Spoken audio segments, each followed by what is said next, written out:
আল্লাহ পাক যত পয়গম্বর পাঠিয়েছেন সমস্ত মুহাক্কিক উলামায়ে কেরাম আহলুস সুন্নাত ওয়াল জামাত চারো ইমাম সকলের এটা আকীদা এবং বিশ্বাস কোরআন ও হাদিসের মাধ্যমে এটা প্রমাণিত সমস্ত পয়গম্বর মাসুম গুনাহ থেকে মুক্ত।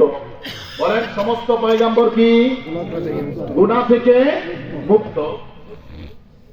দুই নাম্বার দ্বিতীয় শ্রেণীর মানুষ হচ্ছে সাহাবায়ে কেরাম।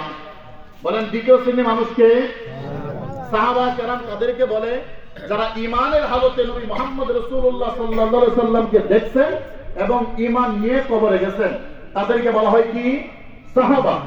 সাহাবায়ে কেরামদের মধ্যে গুনাহ করার দেখেন গুনাহ করার সাধারণ মানুষের মতো যোগ্যতা ক্ষমতা ছিল, কিন্তু আল্লাহ তাবারক ওয়া তাআলা তাদেরকে হেফাজত করেছেন, এই জন্য বলা হয় তারা মাহফুজ।